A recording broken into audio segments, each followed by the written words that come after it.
Our first speaker this evening is Wesley K. Clark. Wesley Clark is one of the nation's most distinguished retired military officers. During 34 years of service in the United States Army, he rose to the rank of 4-star general, and in his last position as NATO's Supreme Allied Commander and the Commander-in-Chief of the U.S. European Command, he was responsible for the action which saved 1.5 million Albanians from ethnic cleansing in Kosovo.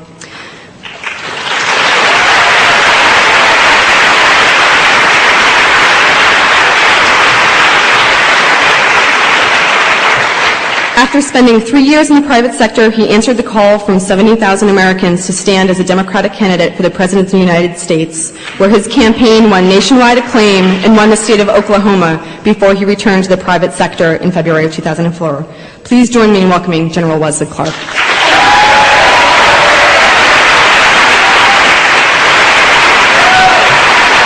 Thank you very much. Thank you. Thank you. Thank you so much.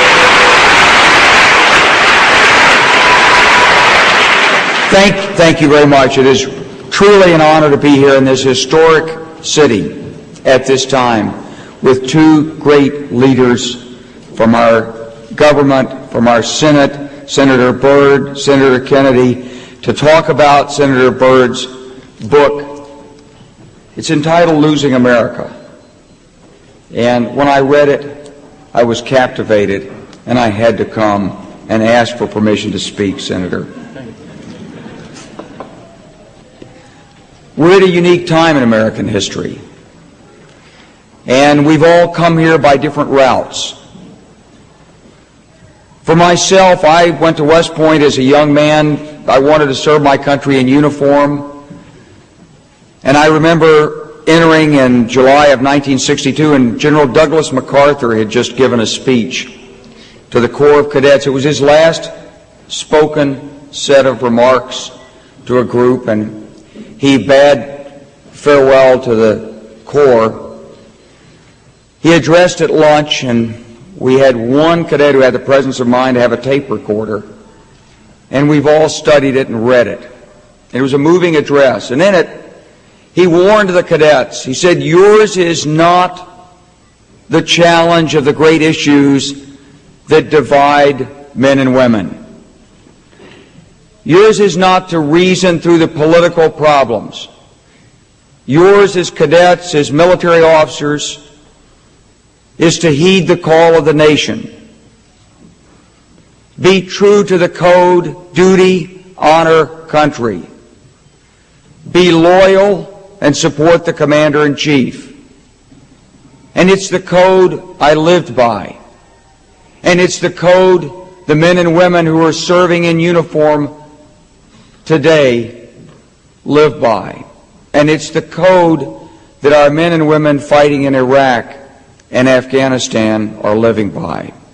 They're loyal to the Commander-in-Chief, they're obeying his orders, and they're trusting in our system of government. But when I got out of uniform, I realized on the day that I went over to get my new ID card, I met an old colonel who just come. He said, "General, I know where you're going." I was still in uniform. He said, "And let me tell you something." He said, "When you get out here," he said, "there's no one in charge."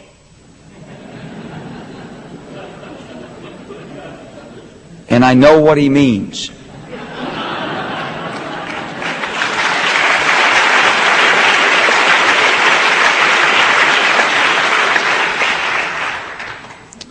I heard the dialogue during the elections of 2000. I was busy writing my own book, and I was trying to go into business. And I watched on television that horrible scene from the Florida recount where the Republican squad charges in and pounds on the glass as people are recounting the votes. And I was even more horrified to understand that they'd intimidated the counters, and the counters had given up on the recount. And I thought to myself, what democracy have I come out of uniform to live in? In my last command, we were supervising elections in Europe. We had the Organization for Security and Cooperation in Europe there. We had election monitors there. If we'd had something like that in an election, we'd have called that election invalid. We'd have stopped it.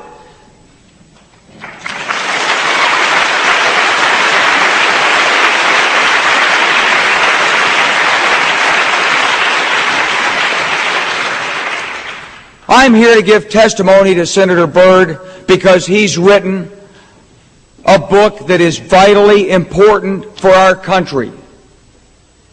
Those of us in uniform serve and trust, and we obey the orders of the Commander-in-Chief, and we will never, ever want it to be any other way.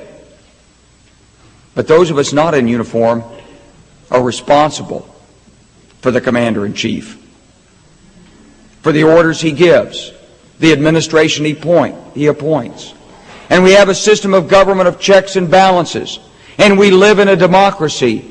And history shows that democracies are fragile instruments.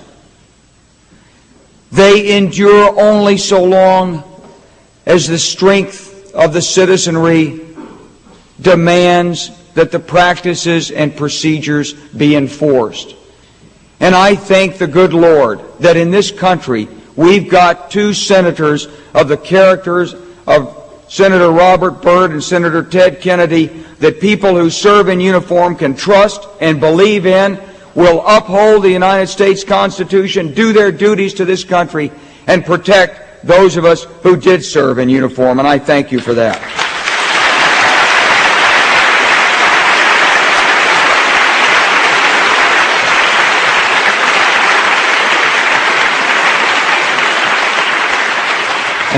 And I think all America should read this book, because this book puts it in historical perspective and current perspective.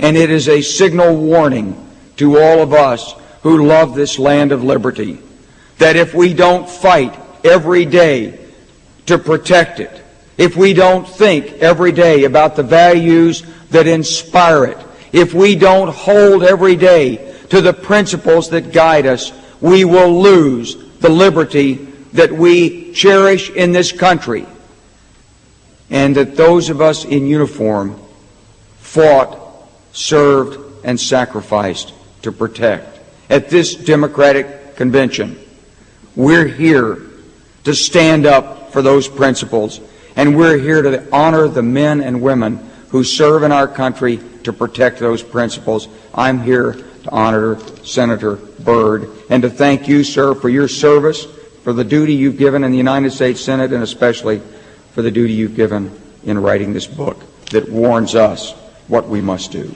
Thank you, sir.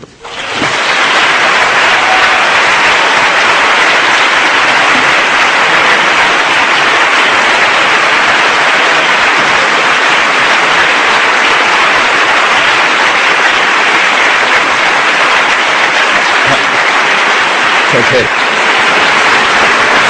That's all right. I can.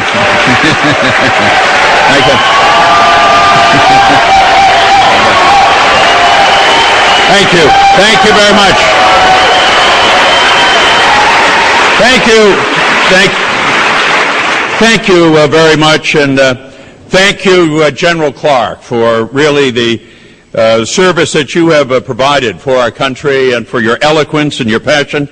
I was in the back room with General Clark and Senator Byrd, and what he has said out here, he said personally, even with more enthusiasm in that back room. He's a believer in this book, as I am too.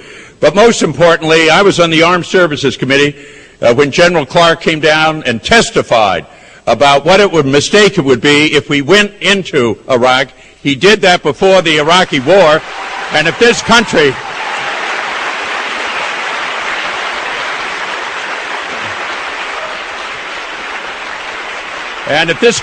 had listened to General Clark, we never would have seen this great fall from grace, the greatest fall from grace, the greatest blunder in American foreign policy take place. So, General, thank you for your service to our country. Thank you for speaking truth to power, and thank you for your continued commitment to our democratic ideals. Let me say I am delighted to be here today with my good friend and colleague, Senator Byrd. He honors Boston with his presence, and I'm honored to be with him. Bob always speaks his mind, regardless of the consequences.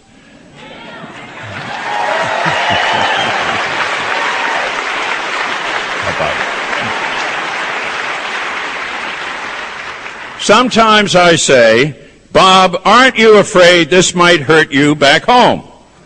And Bob says, no, Ted, there is an old saying back home. You're born with two things, the fear of God and the right to say what's on your mind, and nobody in West Virginia ever got in trouble for doing either.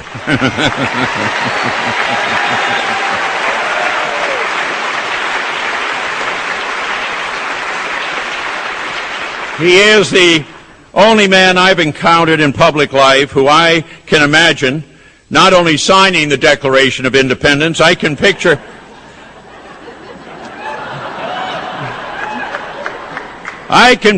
him hammering out the compromises and the intricate language required for its ultimate success, and I can picture him stepping up in Philadelphia and signing his name in a giant florid scroll, taunting King George. And I can picture him throwing the tea into Boston Harbor and struggling valiantly at Valley Forge.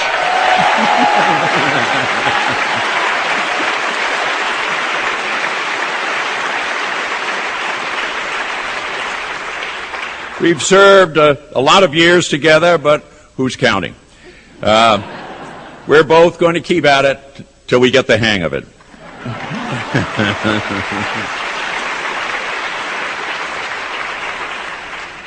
Actually, Bob's the only senator still serving who served with my brother Jack in the Senate. He earned his law degree from American University by going to night school as a senator, and Jack, as President of the United States, had the privilege of awarding him his degree.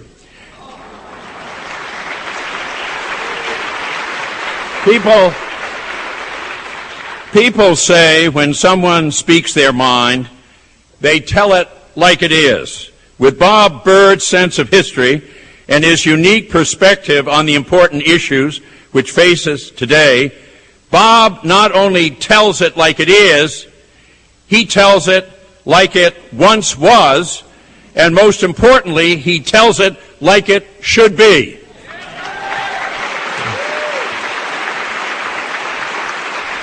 For more than a half a century, Bob Byrd's name has been synonymous with progress in West Virginia, helping the proud people of his state get a fair shake in life. The people of his state are in his heart and in his mind every day. And I know he counts among his greatest accomplishments the passage of the black lung benefits for the coal miners he grew up with and who were ravaged by the disease.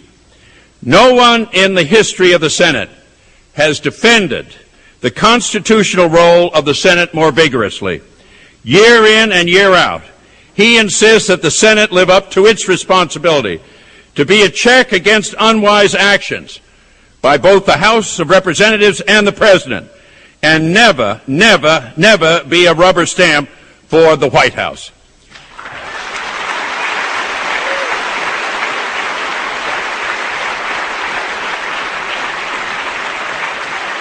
In the introduction to his famous History of the Senate, Bob writes of the golden days of Senate oratory, of the days of Daniel Webster and Henry Clay and John C. Calhoun.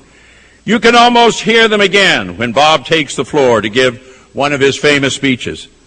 That's what he did on the war in Iraq. His speeches against the war electrified the country, and what speeches they were.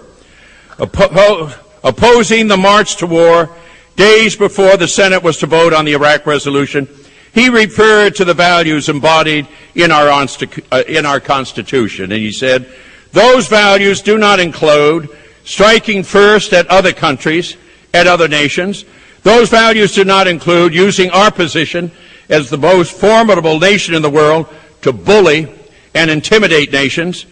And in March of last year, on the eve of the war, he spoke plainly. This is a war that does not have to be. I have urged the President to step back and reconsider his decisions. But the administration has its eyes shut, its ears covered, and its mind closed. On the day that the Iraq War began, he said, "I believe in this beautiful country. I have studied its roots, gloried in the wisdom of its magnificent Constitution, but today I weep for my country. No more is the image of America one of a strong and yet benevolent peacekeeper. May God continue to bless the United States of America in the troubled days ahead, and may we somehow recapture the vision which for the present eludes us." His eloquence gave voice to the millions of Americans, especially the young, who oppose the war. In this computer age, his words quickly spread across the internet, and Americans across the country exchanged his speeches by email. It was an amazing phenomenon and a perfect demonstration of the First Amendment in the electronic age. The anti-war community had a leader, and the founders of our country would have been very proud of Bob Byrd.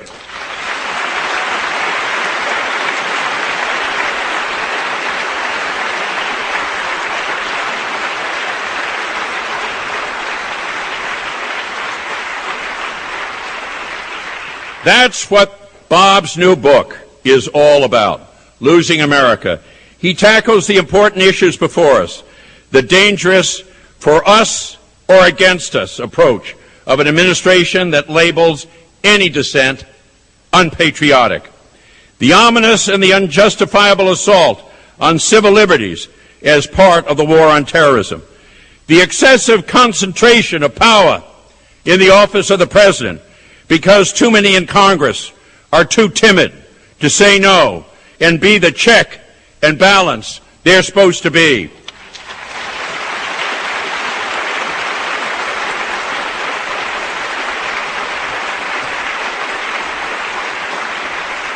In my favorite selection, he warns, we must protect America against the same symptoms that herald the decline of the Roman Empire, symptoms which he sees among us today, the prevalence of corruption, dishonesty, and greed in government and in business, too much money in politics, and the apathy of the governed towards selection of those who govern. But it's typical of this great man that he brings us back to the ideals that build America and calls on us to renew a true appreciation of this great country, why it became great, and what will keep it so. If Bob Byrd has his way, his book will be a bestseller, and we won't lose America. That's what this convention is all about. Well done, Bob. Well done. Thank you for coming to Boston. Let's give Bob Byrd a real Cambridge and Boston welcome.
Thank you, General. Thank you for your service to this great country. Thank you for being here this afternoon. Thank you for the inspiration you inspire. Thank you. Thank you, Ted. What a man. Ah, what a voice. What a voice. Thank you.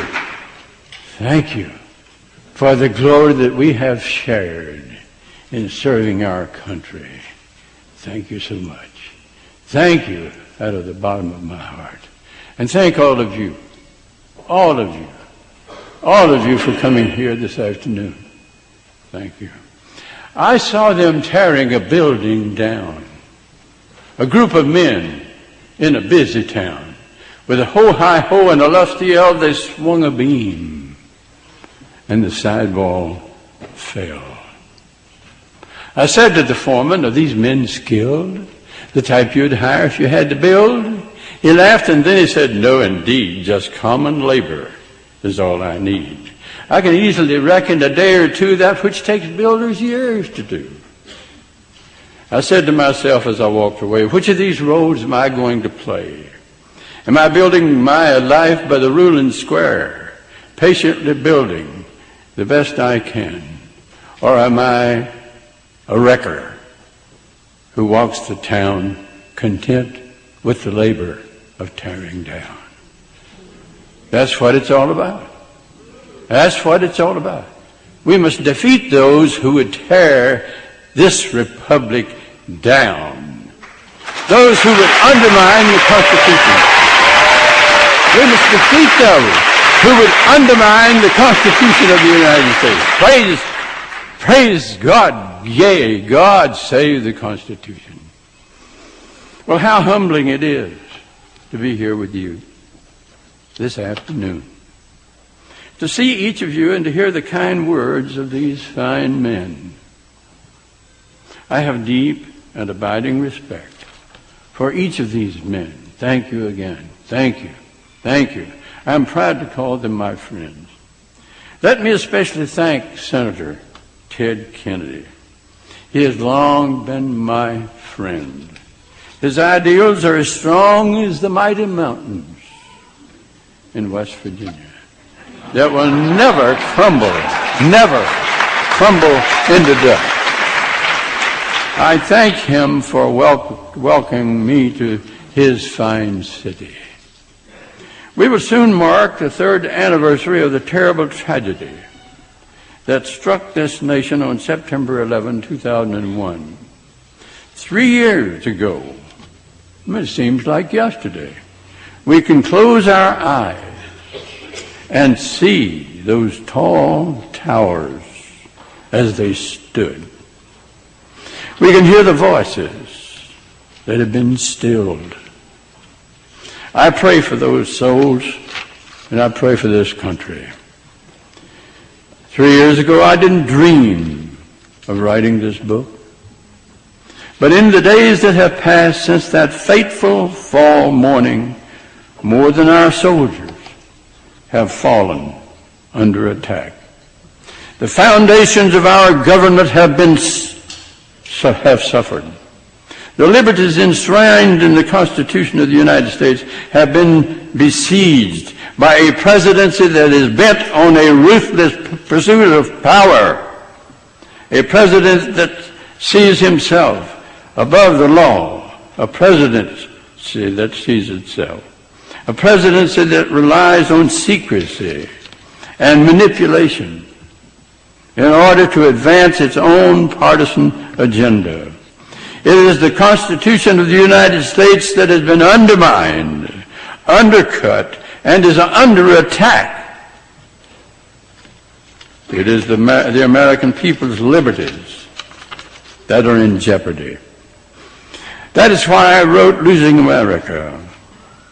I wrote this book to save this book.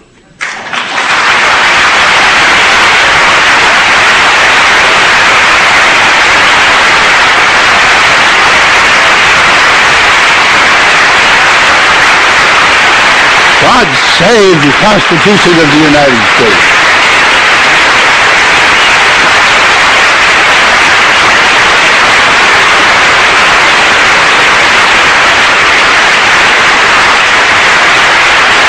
God save the Constitution of the United States. In the Federalist Papers, James Madison reasoned that in framing a government which is to be administered by men over men, the great difficulty lies in this.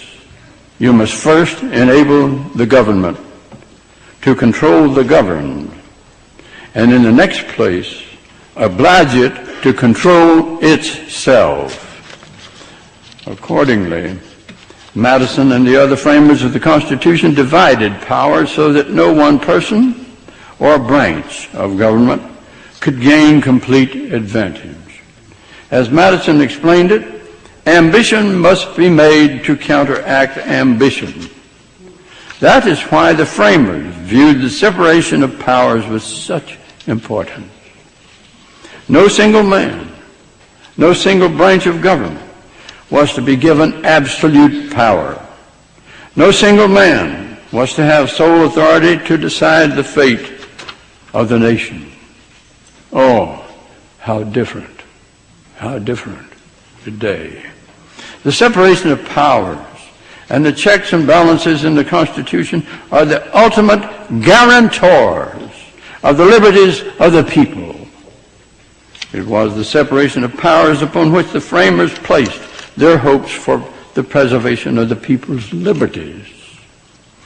Despite this heritage, the Congress has been, in too many cases, more than willing to walk away from its constitutional powers.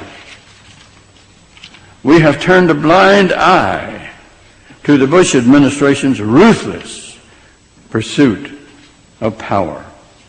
We scorn those nations that have long been our friends. We call them the old Europe. Members of Congress, especially those in the majority party, do whatever the president wants them to do.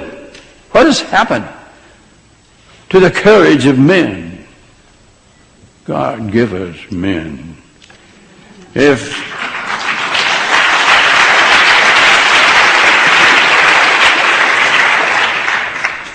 the president says jump, they ask how high. And sadly, too many in our own party remain silent. Our founding fathers struggled to escape the heavy yoke of one King George.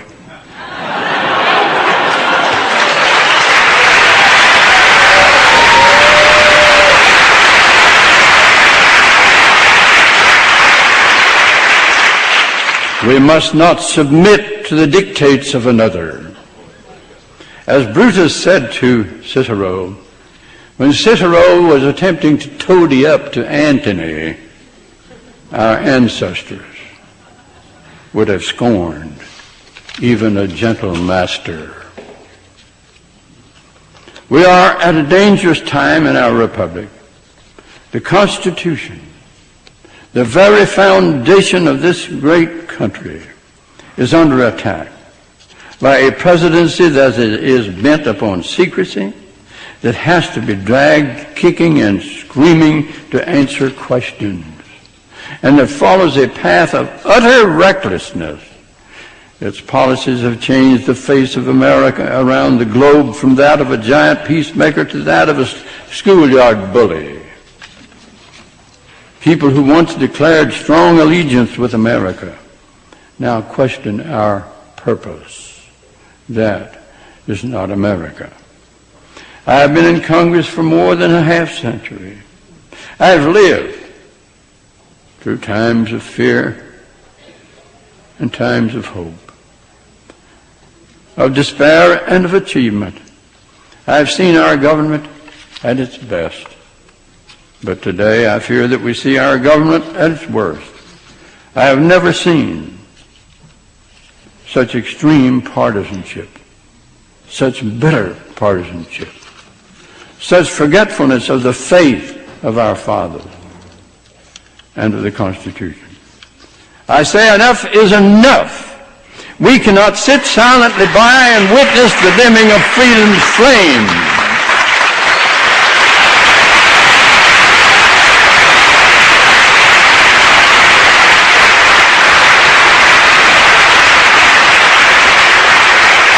Hallelujah! Hallelujah!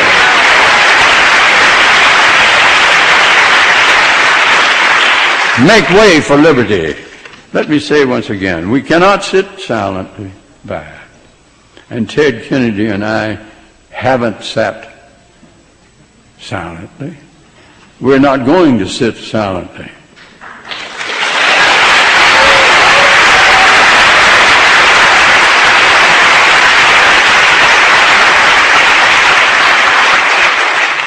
You and I, we cannot sit silently by and witness the dimming of freedom's flame.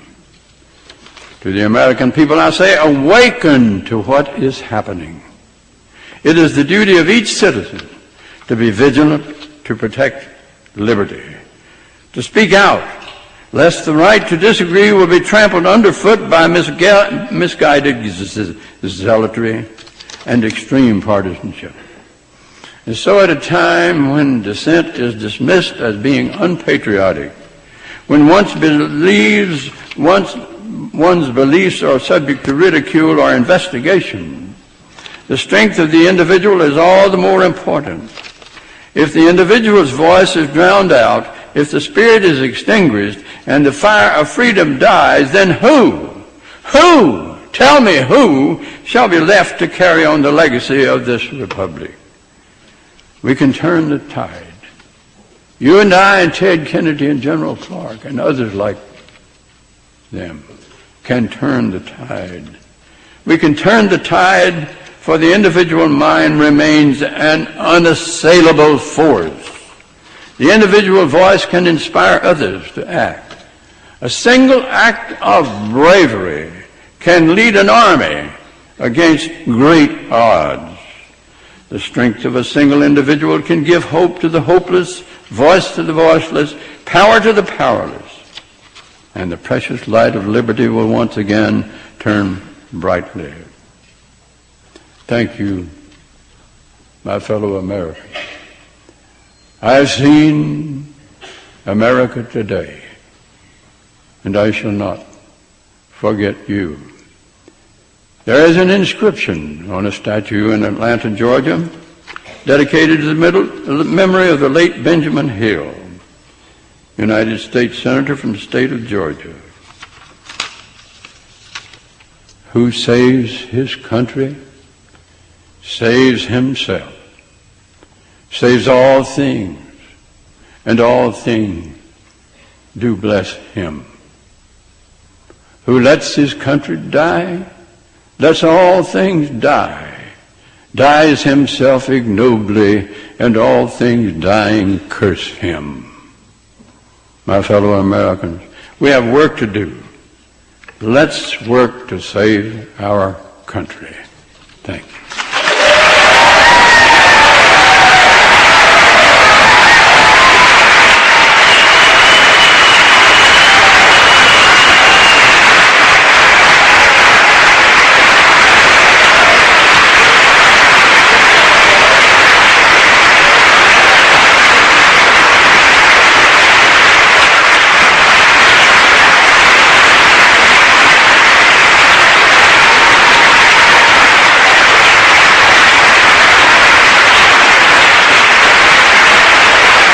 God bless the Constitution. God bless the Constitution of the United States. Praise God. God save the Constitution. Thank you. Thank you. Thank you. Thank you. Thank you. Thank you. Thank you. Thank you.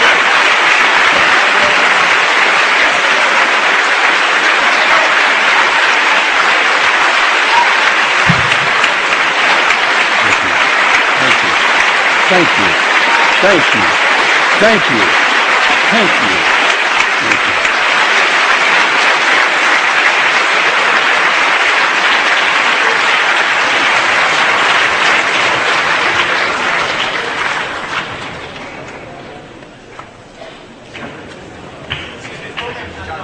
We'll be asking questions in a moment.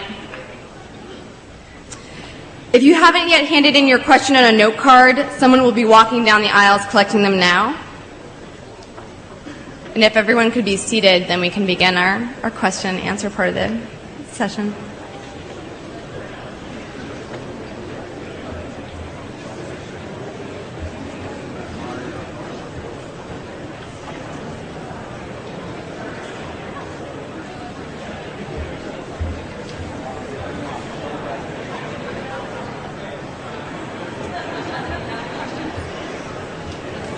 Okay. Our first question for Senator Byrd this afternoon comes from Geraldine Roberts. And she asks, Senator Byrd, how do we convince the American people that silence in the face of arrogance and stupidity does not equal patriotism? We convince the American people that we will not be silent, that we will ask questions, and that liberty will continue to flame this great nation.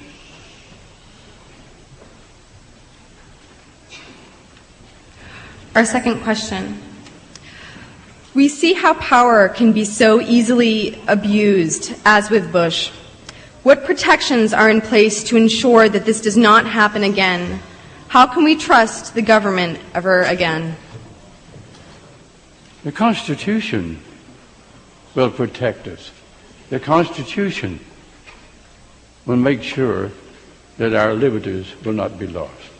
Let us take a stand for the Constitution. I think that's the answer to the question. Our third question this afternoon. Oh. This writing's a little crazy. I've been your admirer for your political beliefs and political vision since 1961. What keeps you going in maintaining your personal and political integrity? The love for the Constitution of the United States, the love for the Senate of the United States, which had been my home for so long, the desire to keep the flame of liberty alive for my children, for my grandchildren, and theirs, and for my wife, and for all of you, keeps me going. I could retire and draw just as much pay as I get as a United States Senator. I could, because I paid into this system longer than anybody else on Capitol Hill. There have been 11,709, as of last week, men and women who have served in the Constitution, in the Congress of the United States, the House of Representatives, or the Senate of the United States, or both. And of the 11,709 who have served since the beginning of the Republic, only 2 have served longer than I.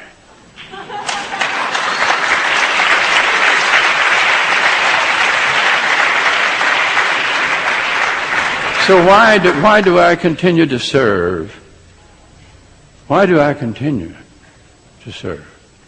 Wouldn't it be better just to go home and sit down with my darling wife, to whom I have been married 67 years? Wouldn't that be great? Yes. But I serve because I want to be a United States Senator. I want to serve the Senate. I want to serve and protect the Constitution.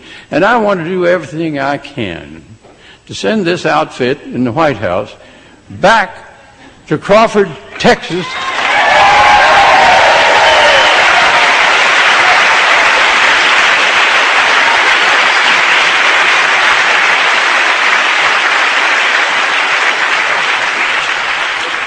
so let's join together and send the rascals out.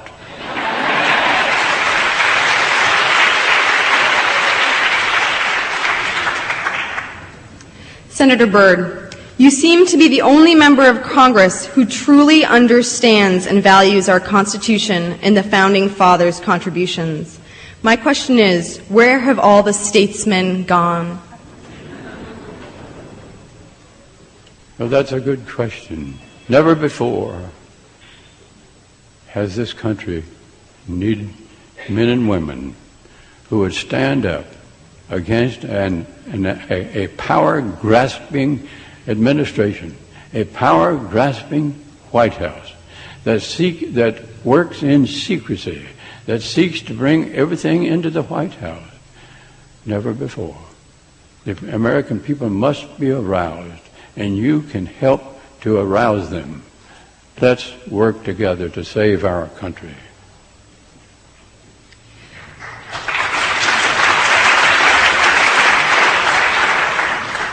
What advice would you give students and teachers of U.S. history to better prepare young people to be American citizens? Study history. I went to school. I went to a little two-room schoolhouse a long time ago, and I studied Muzzey's history. There weren't many pictures in the book, but it was full of substance. And I memorized the history chapters at night by the light of a kerosene lamp. There's where I got my heroes. My heroes from the early history of the United States. Madison, Hamilton, George Washington, Benjamin Franklin. These were my history, my heroes. We must get back to the study of history in this country. That will best serve us because it tells us how to judge current events. History does repeat itself. History, with all thy volumes vast, hath but one page. Thank you. Our last question for this afternoon. Will John Kerry be the next president?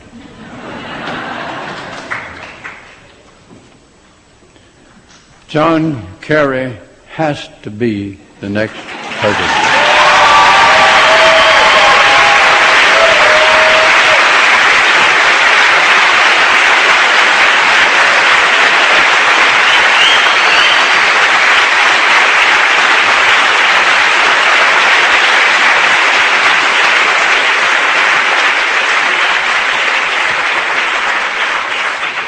Think of what has happened to our country. Some in the old Nixonian government are in this administration. They advocate secrecy as they did then. They try to arrogate to themselves the power under the Constitution that should be with the departments.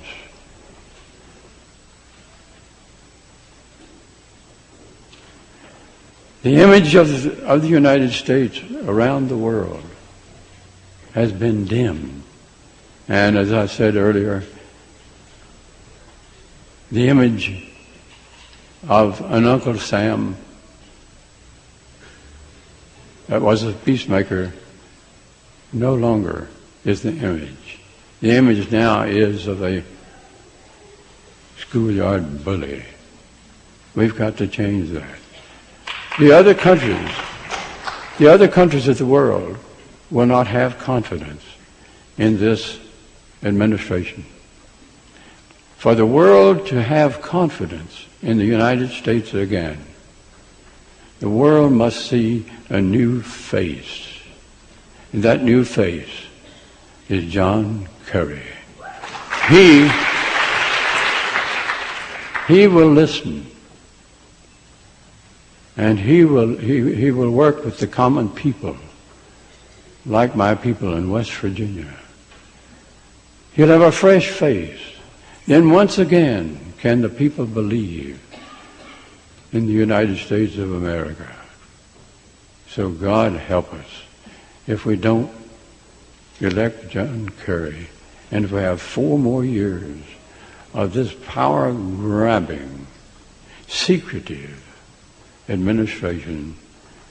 God help the Constitution. Save the Constitution. Help us, God, help us. It's important. And it's important that you go out of here and become a warrior for freedom. If you've never spoken out, speak out now. If you haven't asked questions, ask questions now. This is the time. This is the time. Thank you for being here today. Bless your heart. Bless your heart. Thank you, Lord.